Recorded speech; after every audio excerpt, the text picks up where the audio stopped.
Thanks for tuning in to the Football Talk Squadron. I'm Dutch. Without Maul and Pops this week for our college football episode, and we're making a change to the college football episode. So what you guys can expect going forward, after looking at last week's episode, we wanted to change it up. We sort of really just flowed back and forth in terms of some upcoming games, and I just didn't feel like it was hitting the type of vibe that we wanted to go for. So we're changing it up. What we're going to do is we're going to give you, starting this week, our top 12 teams and the first two out. Now, I do want to cater this just a little bit in terms of it's not based upon what we think the playoffs are going to be right now.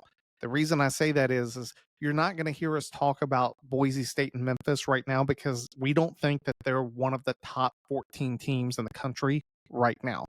As we get closer to the college football playoff, those teams are probably going to show themselves, and we'll give nod to them in terms of probably where they're going to fit into the playoff ranking based upon being one of the top 5 conference champions in terms of finishing. That's where they will come into the picture. But how we are going to do it is it's based upon this year, and it's based upon what's occurred.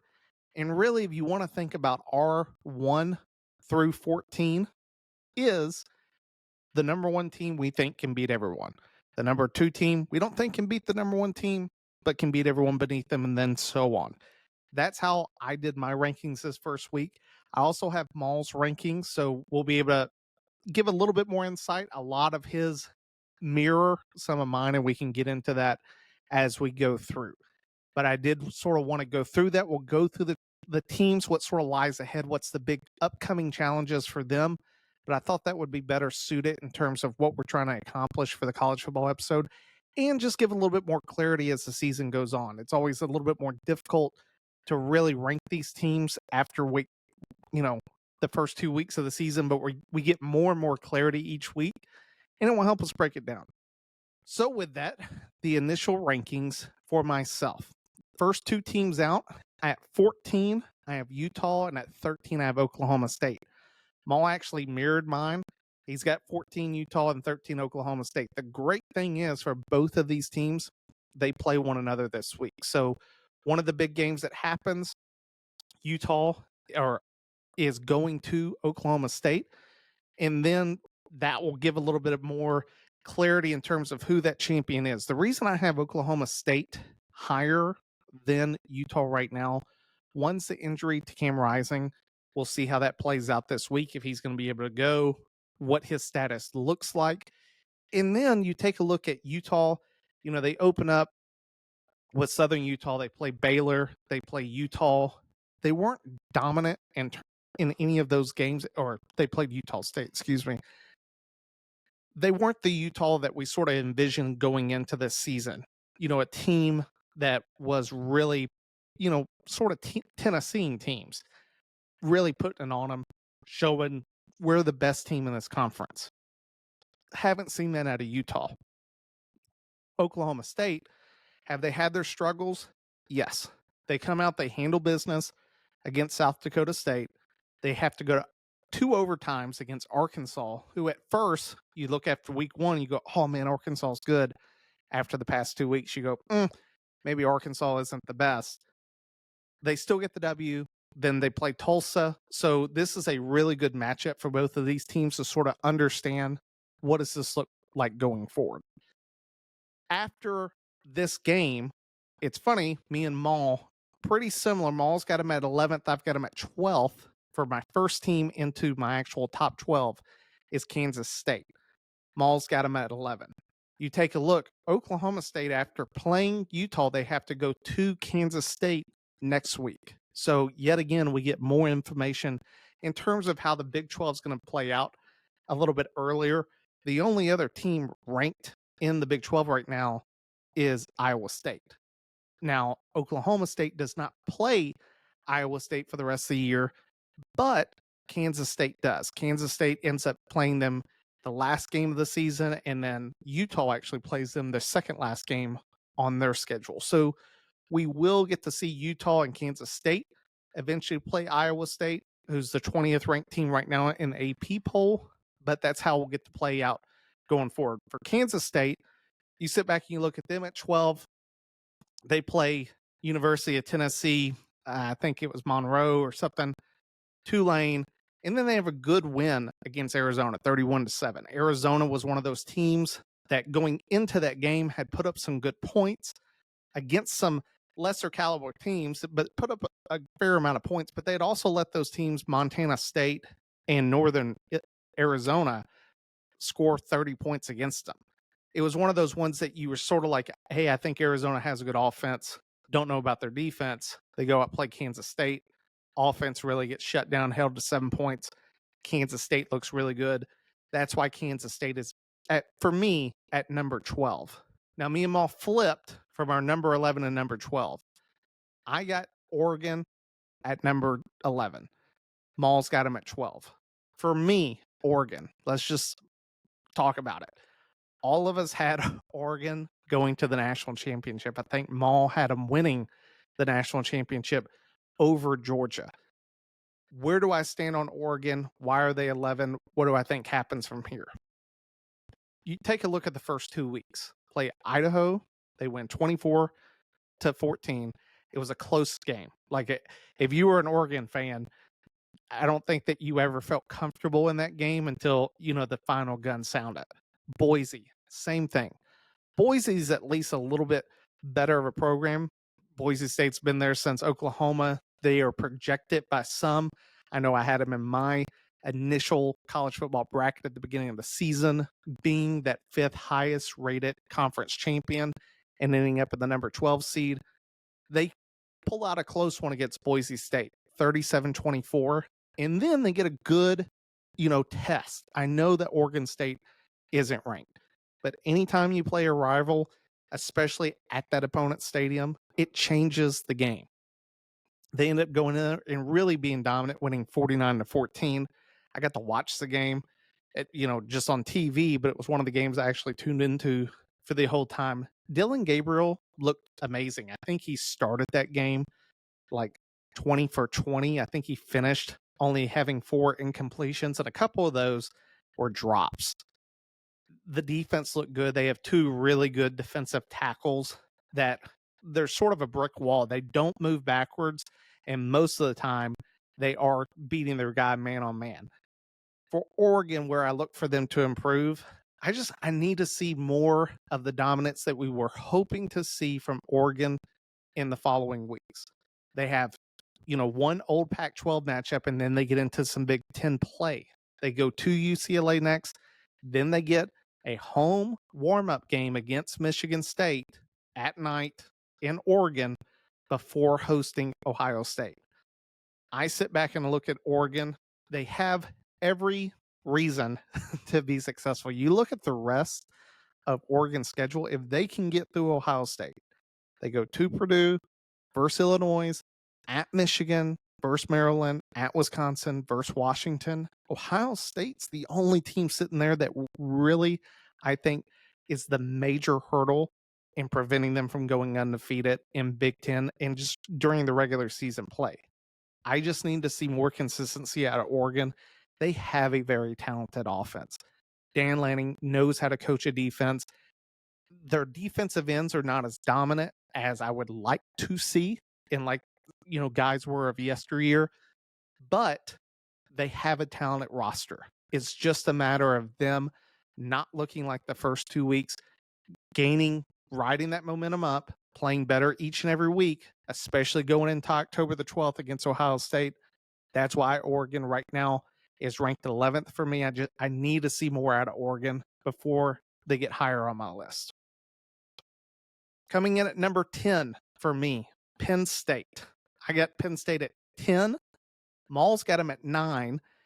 I've got Missouri at 9, and Maul's got them at 10. So yet again, we flip-flop. One of Maul's comments he sent me in text was, for him, there's really no difference between 9 and 10. I would sit back and agree. The only reason that I have Penn State lower than Missouri is just because of their last game. It wasn't something that I sat back and was like, hey, you guys are really impressing me here with how you guys are playing. So taking a look at Penn State's schedule, they open up against West Virginia, come out, look really good. A lot of people are saying that West Virginia was going to be one of those schools that were going to compete in the Big 12. They handled their business, win 34-12. Then the very next week, they struggle against Bowling Green, 34-27 in their 28-point pick. I get that I've only got to see Penn State for 2 games. I know I'm holding a little bit against them, but at the same time, I will give them credit. Penn State, as a plus 20-point favorite, at least won. Notre Dame can't say that. Notre Dame for the rest of the season is, no matter how good NIU looks at the end of the season, they still lost as 28-point home favorites to NIU. And at the end of the day, Notre Dame doesn't play in a conference championship. So Notre Dame, at best, can finish 5th in the final polls for the rankings into the playoffs. Notre Dame needs all the help they can get. Penn State, however, can afford to lose a game, miss the Big Ten championship, but only have 1 loss, and still enter. Now, Penn State, I know me and Maul have said it in the past. I just want to see Penn State do the things they need to do. The good news for them, and what do I mean by do the things they need to do? Every single year, Penn State loses 2 games. They lose to Ohio State. They lose to Michigan. They may win one. They may win one of them, but they've never won both, at least in the James Franklin era. Now, I sit back and look at this season. They don't have to play Michigan. They have to play Ohio State. They get Ohio State at home, November the 2nd. That should be great.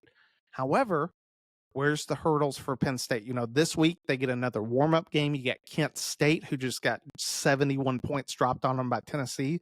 The next week, they play Illinois. Tonight we got Nebraska, Illinois. We'll see how that game plays out, determine a little bit more about Illinois. Then they go get a home game against UCLA. But here's their big test. 2 weeks before the Ohio State game, they have to go to USC. USC right now to me, is playing the best of the Big Ten teams. You take a look at their win versus LSU. Defense looks super dominant. And for me, Lincoln Riley, I love Lane Kiffin's offense. Lincoln Riley's the only guy I'll put above Kiffin in terms of an offensive mind. How do I back that up?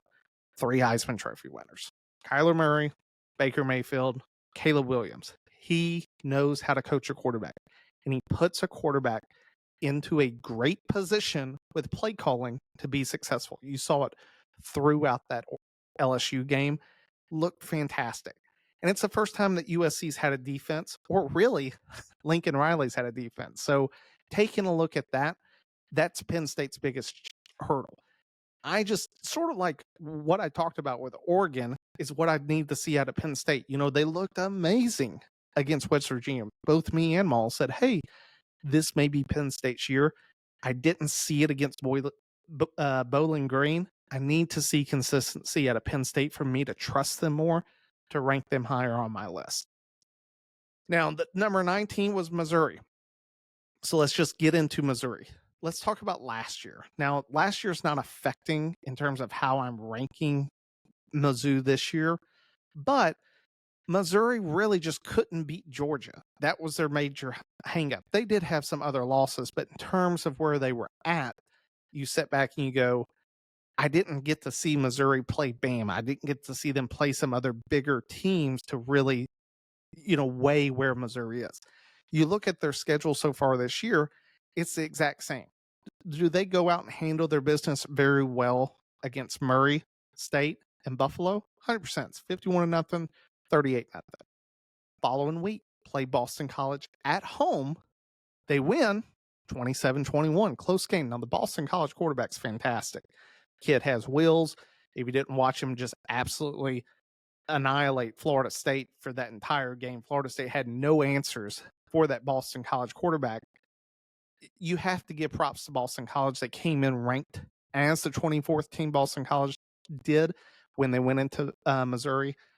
For me, Missouri, their big test doesn't happen for another 2 weeks. They play Vanderbilt this week. Yes, Vanderbilt's looked better the first 2 weeks of the season. I still expect to see the same old Vanderbilt come Saturday, but October the 5th, they go to Texas A&M. That will be a tough game. It's a tough environment. Lucky for them, it's a 12 o'clock kickoff game. That I don't care where you play, whether it's Texas A&M, Oregon, Ohio State, LSU, you name the stadium, going there at noon compared to going there for a 7 p.m. game, complete change of scenery. And there's some stadiums like Death Valley and Baton Rouge, that is the last place you want to play. That place completely changes the game at 7 p.m. at night. Those fans have been drinking bourbon since Friday at 6 a.m. So by the time the game gets there on Saturday, they are into it. It is just a different environment. Texas A&M, I mean, it's 100,000 people in the stadium. It's a great place to go play it. And it's a great road test for them. Going at noon helps, but that will be their first test. Then they go to, Massachusetts, play Auburn at home. Then they have to go to Alabama. That will be their other big hurdle. Get a first time playing Oklahoma the very following week, or excuse me, they get a bye. Then they play Oklahoma at home, go to South Carolina, go to Mississippi State versus Arkansas. So good news for Mizzou, they don't have to play Texas. They don't have to play Georgia. They have to get through A&M, Alabama, Oklahoma, and Auburn. Auburn hasn't looked that great this year, but it's still, Auburn, it's always that team that surprises teams as the season goes on. But Missouri, I need to see them against better play for me to rank them higher. That's why they are ranked 9th for me. Number 18. This may be a surprise. For me, it's Ohio State. Maul has them at 7. His number 18, he's got at USC, which is a surprise for me. I think that's Maul just not trusting his own team. In USC, I think they've looked better than the 8th team in the country, but that's where Maul has them. But for me, sitting at 8 is Ohio State. Why is Ohio State there? For a couple different reasons. The first of which is their quarterback hasn't looked fantastic. It reminds me a lot of last year.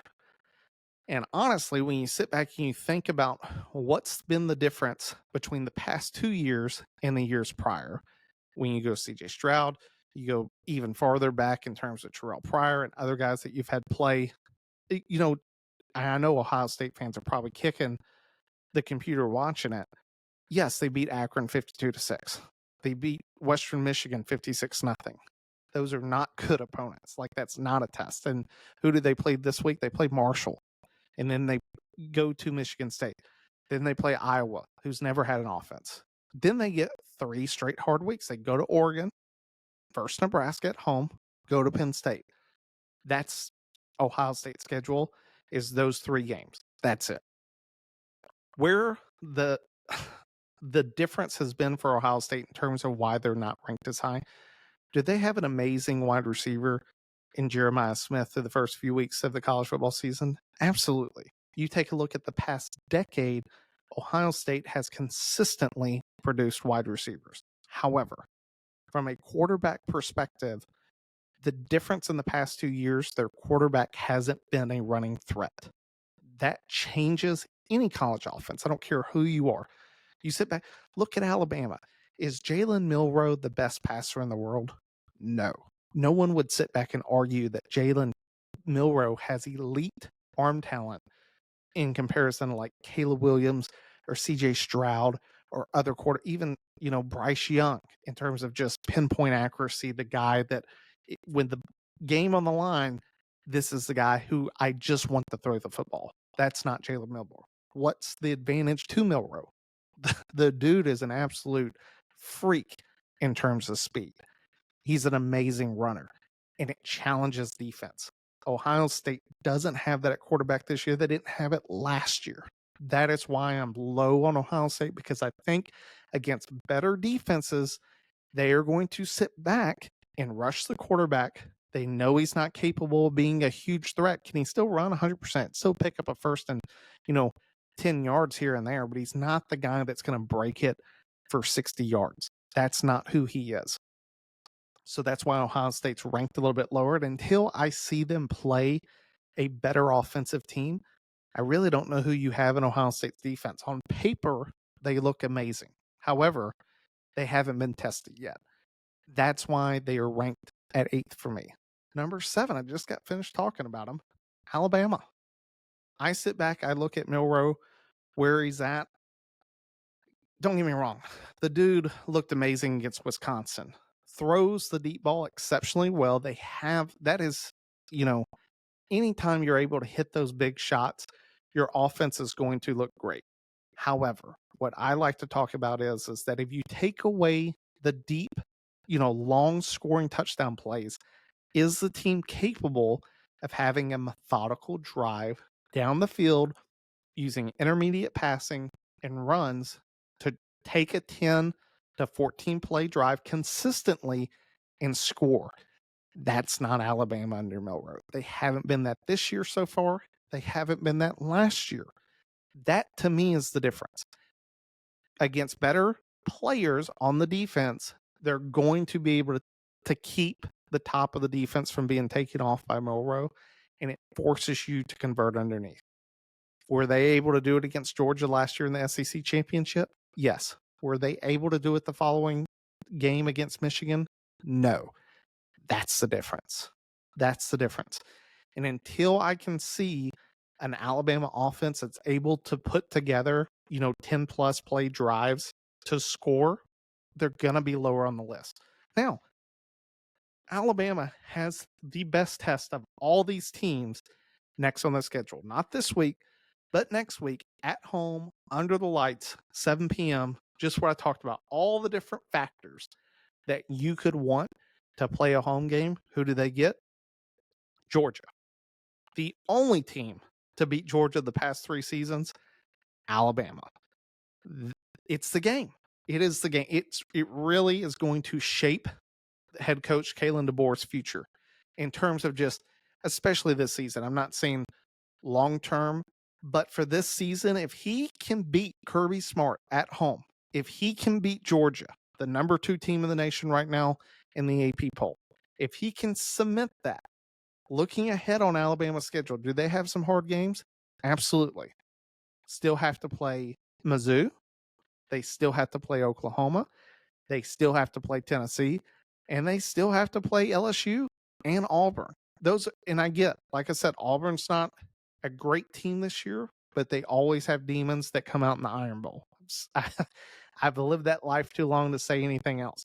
So when I sit back and I look at that, I go, hey, Alabama has a great chance to put a great step forward. They have a lot more tests as the season progresses, but their next game will tell me, hey, is Alabama sort of where I thought they were on the back half of this in terms of talent of teams, or are they going to move up to the top?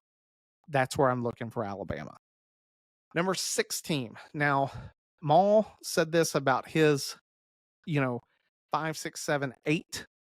He said that if you took all those teams and shook them up and laid them randomly, he really wouldn't be able to argue. Maul had USC at 8, 7 he had Ohio State, 6 he had Ole Miss, 5 he had Miami. He's like, hey, if you force me to lay him out, that's how he laid it out. But in terms of his sort of juggling these teams, that's where he put them. For me, Alabama was at 7, 6 is Ole Miss. It's the reason Ole Miss, in my opinion, is higher than Alabama. It's because, one, Alabama's offense, in terms of just having those sustained drives that don't require the big play to score, is a bigger part of it. The other big part is Lane Kiffin has had Jackson Dart for 3 seasons now. That helps. That helps from an offensive play caller. You now have built an amazing relationship with your quarterback. You sit back and you look at how Ole Miss has performed this season. You go, man, Ole Miss has looked fantastic. Have they played anyone? No. They go out, they play Furman, 76-0. Play Middle Tennessee State, 52-3. Play Wake Forest, 40-6. Their offense is humming. They don't play anyone this week. They play Georgia Southern. Then they play Kentucky at home. Kentucky put up a really good fight against Georgia. Go to South Carolina, but their first big test is at LSU.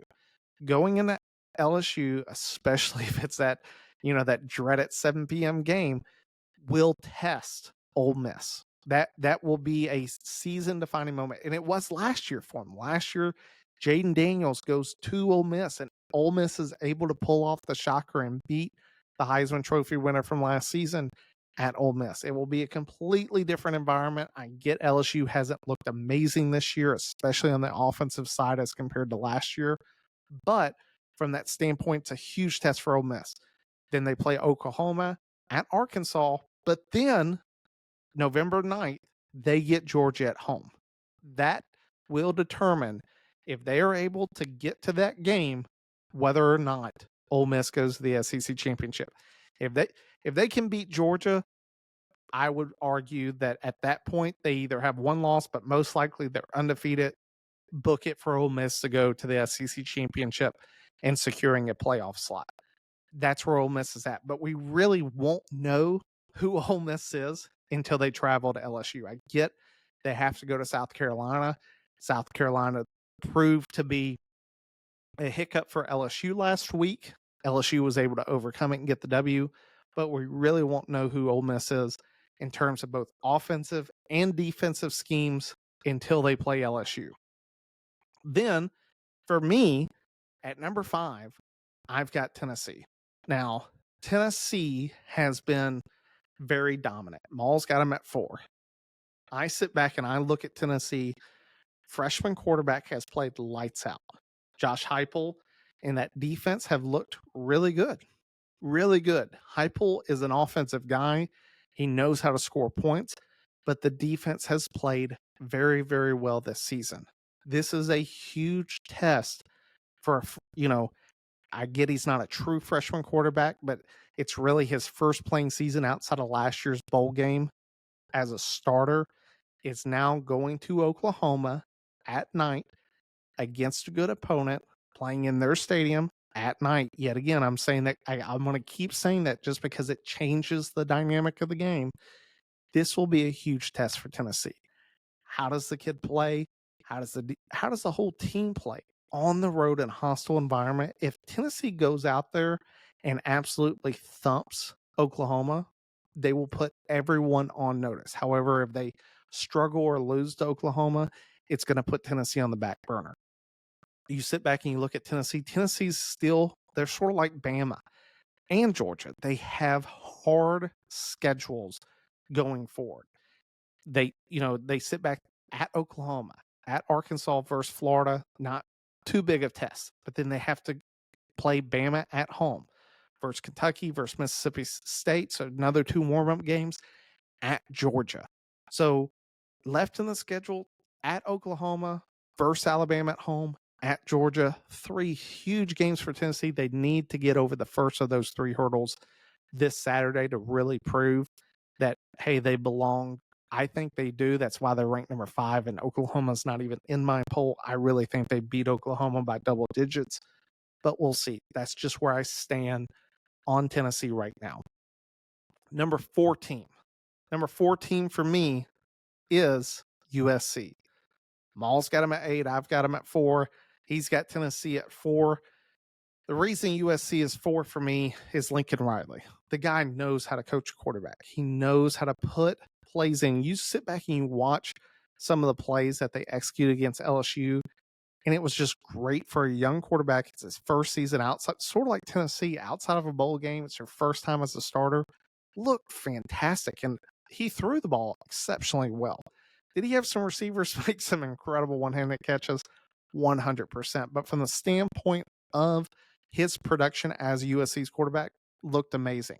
But the bigger story is that defense was unlike any USC defense I have seen since their glory days in the early 2000s. They were ferocious at the line of scrimmage. They hit. Safeties came downfield holes, filled the gaps, was absolutely laying the wood. You sit back and you look at USC's defense and you go, hey, that was a different defense. If they had that defense under Caleb Williams, I may venture down the road of saying they're for sure a playoff team. if not possibly a national championship team. They had the offense 2 years ago. If they had had that defense, who knows how far USC goes in terms of that playoff race.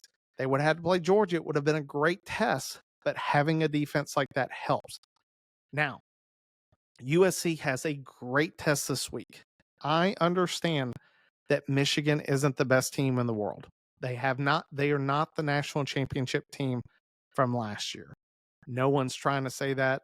However, going to an opponent, they get them at 3:30, so it's not a night game until the end, but going to Michigan, how do they look? Do they look like when Texas went up there and throttled Michigan, or do they struggle? Michigan's going to be starting a new quarterback. Michigan really doesn't have any, errors left. If they lose this game, Michigan still has to play Ohio State. They still have to play some other teams in their schedule that are going to make it very difficult to win the Big Ten championship. But if they lose to USC, now you have 2 losses on your schedule. A lot of people are going to question whether or not you're going to be even a playoff team at that point. Michigan's backs are against the wall for this game. I look for them to come out and fight. However, if USC can go in there and show that they're the more dominant team, which I think they will be, that will say a lot for USC. It's why I've got them ranked at 4. Number 3 for me, Miami. Cameron Ward looks amazing. You look at first week in the Swamp, 41-17. Next 2 weeks, they really haven't played anyone. They played FMAU and then Ball State. They win 56-9 and then 62-0. They have to go to South Florida this week, which is a good test, especially for their defense. South Florida played Bama pretty well in Tuscaloosa. I just sit back and I go, I think that we can see a good, team come there from Miami. So Miami, you sit back and look at the rest of the schedule, and especially the reason that they're ranked 3 for me is the rest of the way. Who do they play? They play first Virginia Tech, at Cal, at Louisville, who right now is the only ranked opponent they have on the schedule at 19 in the country, versus Florida State, versus Duke, at Georgia Tech, versus Wake Forest, at Syracuse. Miami has the easiest schedule right now going into it. So I sit back and I look at them and I go, I think that Miami will do well. I see them winning out and going to the ACC championship undefeated. That's why Miami ranks at 3 for me. Number 2 and number 1. Now, number 3 for Maul was Alabama. Number 2 and number 1, we have the same, which was surprising for me. Just because I didn't think he was going to follow suit, but he did. He's got Georgia at 2, Texas at 1. Yes, Georgia struggled last week against Kentucky. Can't say any other way. Georgia struggled a few years ago when they throttled TCU in the national championship that year against Missouri. Every single team at some point in the year struggles with a team. I can think all the way back to USC when they had Reggie Bush. Who did they struggle against? They struggled against Fresno State, got down early. Reggie Bush had to bring them back. Every team at some point during the season is going to have a team that struggles. They sat back and did what they needed to do and won the game. Georgia won. They didn't pull Notre Dame. However, from the standpoint of 2-1, you can't look at Texas and what they've done this year and how dominant they've been and not sit back and go, hey, they're the better team. Texas is playing lights out. That's where I sit back with Texas. I can't argue that. Texas has looked as the number 1 team. And until someone proves them wrong, it's hard to argue with that. You sit back and you look at Texas's schedule. We all know about Texas versus Georgia. That game's been highlighted on the schedule for weeks now. They play Louisiana Monroe, then they play Mississippi State, then you have the Red River rivalry against Oklahoma, and then the following week they get Georgia at home. The good and bad news for Texas, it's hard to sleep through rivalry week playing Oklahoma the week prior. It will be a great warm-up going against Georgia. If they can beat Georgia, you look at the rest of the schedule, at Vanderbilt versus Florida, at Arkansas versus Kentucky, and then the last game is really going to be, after that Georgia game, the hardest on their schedule, which is at Texas A&M. They haven't played one another in a few years. That will be a huge game for them. That's how I see it going. It will be a great test for Texas A&M. That's the big thing going for them. That's just where I see it. I sit back and look at Texas. Texas has looked the most complete, especially on offense. Their defenses look great. I get that Texas, their only big game that they played is Michigan. Now, Georgia, I get that they play Clemson. Clemson's terrible. Clemson's even worse than Michigan. It's hard to differentiate those two teams, but if you put them on a neutral field right now, I'd give the edge to Texas, and that's why they're there. So that rounds out, my top 12 and Maul's top 12. We're going to continue to sort of break it down like this in the weeks going forward. Hope you guys enjoyed it. We'll find out more, this Friday and Saturday in terms of who and how these teams rank, and we'll bring you our next top 12 with our first two out next week. But thanks for tuning in. Down the Full Chalks. Have a good one.